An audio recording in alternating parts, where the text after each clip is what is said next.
We are saddened to report that the body discovered here this morning at Woodlawn Park appears to be that of 16-year-old Jholie Moussa. Her family has been notified, and our detectives are investigating this as a homicide. Welcome to Off Script. I'm Bruce Johnson. We have just learned a body that was found missing in Woodland Park in Alexandria is that of 16-year-old Jholie Moussa. She had been missing since last Friday. Our Peggy Fox is on the scene right now where Fairfax County Police just concluded a press conference. Peggy, come in, give us the very latest of what we know on this. Well, the very latest, Bruce, is that a body was found here this morning. Police were searching here. It was the second time that they had been in this park searching. It's Woodlawn Park, right off Richmond Highway, less than a mile from where Jholie Moussa lives. So police were back here again searching, and they found her body.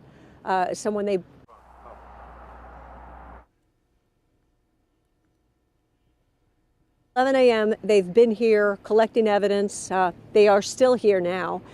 The body has been taken to the medical examiner to determine how she died. This is being considered a homicide. Now, I've known since 4 o'clock that it's Jholie Moussa because I talked to Sarita Stewart, her mother. I met Sarita Stewart 2 weeks ago, 3 days after her daughter disappeared. And let me tell you, I have had a bad feeling about this since day one.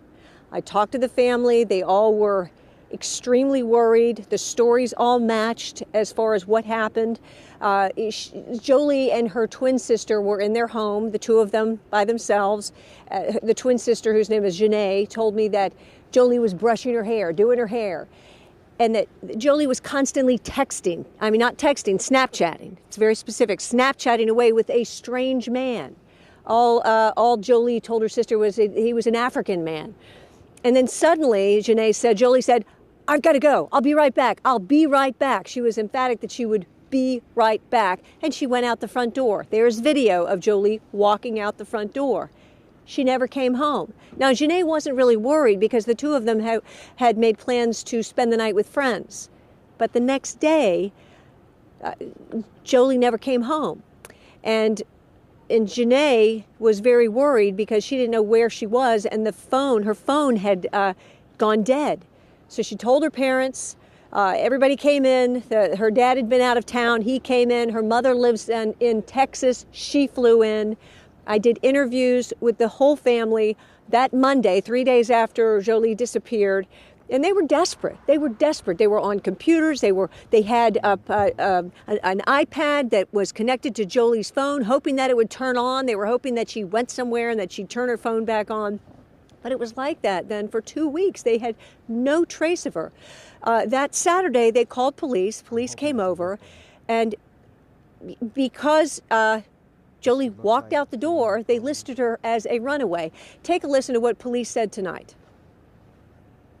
This is the second time that we've searched Woodlawn Park based upon investigative leads, and detectives and officers came here today to try and find Jholie alive.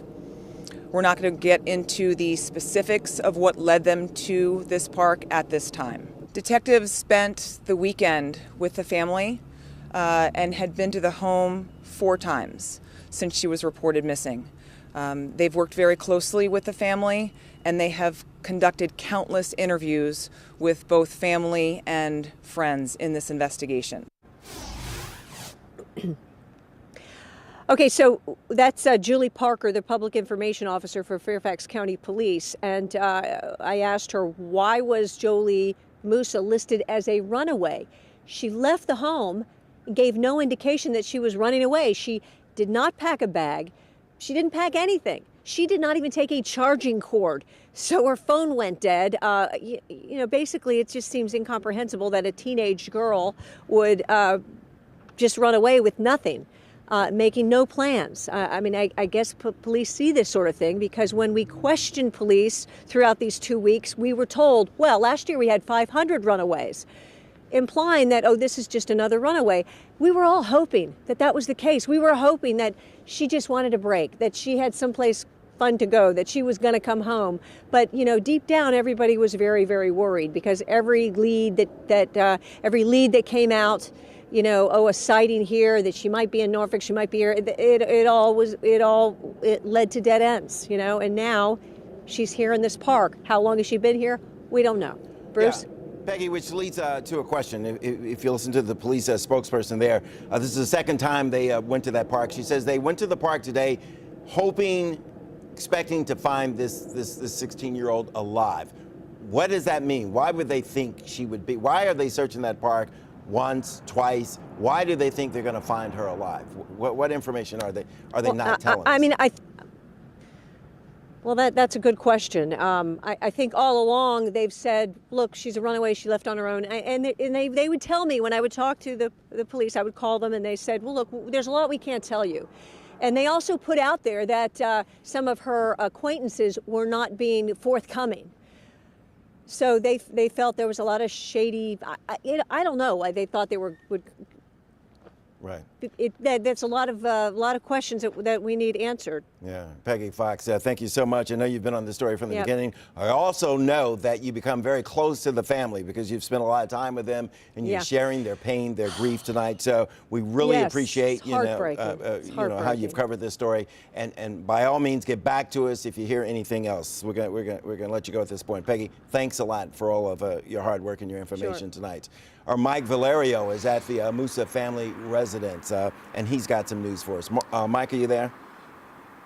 Yeah, Bruce, I'm right here. Good evening. We're about 2 blocks away from Jholie's home, and we were just inside a couple minutes ago, so we want to take you through what exactly we've learned since our last broadcast ended at 6:30. So we get an update from Fairfax police saying that they believe that this is Jholie's body. So immediately we go to the home about 2 blocks away from where we're standing to make sure that all the extended family members also know. The information had been released because of Jholie's mother through that Virginia law that Peggy was talking about, saying that parents of juveniles need to give their permission to have this sort of information conveyed, that bodies identified of deceased young people are in fact the person who police say they are. So we go to the family, we express our condolences, and I spoke with Jholie's cousin and sister, and I think, Bruce, the best way to describe how they both looked was shell-shocked. Frankly, they just were taking this information in, not really sure how to process it, and they told me that they had not